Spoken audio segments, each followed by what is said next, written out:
Hey guys, it's me, and today I wanted to talk about the ego and, sort of kind of explore it a little bit in the sense that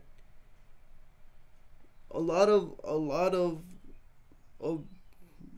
stuff is said about it, right? And a big deal is made about it. Oh, you have such a big ego and stuff like that. And, um, the ego is basically the self and our conception of ourselves and, sort of what holds us together as individuals and as persons. And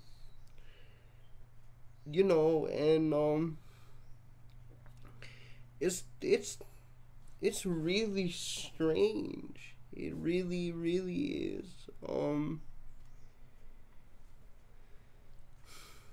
And like it's strange because literally no other species of animal has it, at least not to the level that we do. um in the sense that we can take all of our sensory information, everything which we see and hear and even think, and but that's consciousness, right? That'll get its own thing, the thinking. That'll get its own video. Um but yeah, and we can sort of parse through it and decide things, judge about things which we deem as useful to us and not useful to us, or we can forget things or purposefully discard things even though we know them. And you know, you know, I struggle to think what would be the alternative to the ego, right? There's a lot of I've mentioned anatman here before, right? Non-being, where you just become one with everything, but at the same time, like, you can sort of still evolutionarily understand why we have an ego in the first place, right? Imagine having to stop at every single sound and every single sight and not be able to focus and sort of not be able to assimilate things the way we do, taking apart some things and leaving others. And when you think of by how much information we're bombarded by every day, and that's not even including the digital stuff, friends. I'm just talking about literally in our like natural environment, like outside, like in touch grass mode, brothers and sisters. And you can kind of see why it would be useful to have an ego,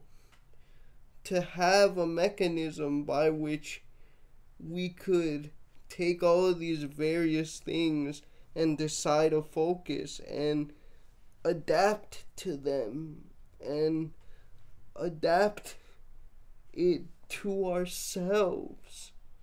And that's, again, unlike any other animal.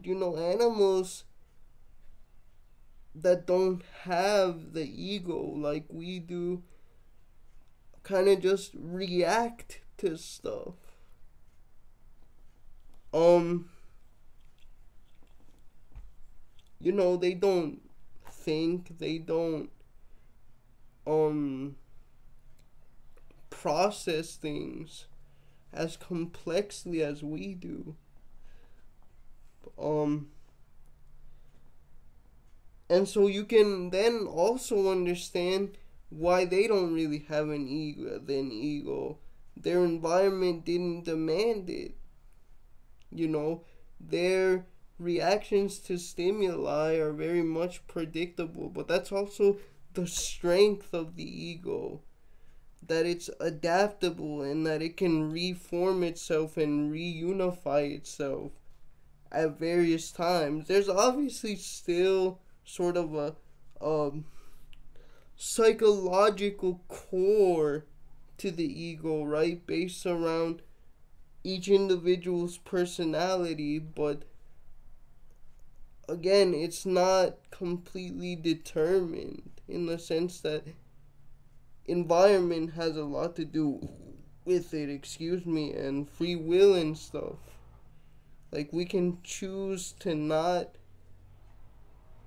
let what would otherwise normally be a perfectly fine or perfectly good conception in line with our nature be the end of our ego. Which, that's something really special to think about. I'm not saying it's easy. It isn't. But I definitely think it's possible. And therefore, the ego is somewhat necessary for human existence. Of course, just because something is necessary doesn't mean it's good or bad. And I would wager to bet that most of the time the ego gets in the way of our own growth. So, as I said before, and this is also deeply entwined with the feeling of reciprocity and entitlement which we have. The only answer is to get rid of it. Anyway, thank you for listening, guys. Let me know what you think about the ego.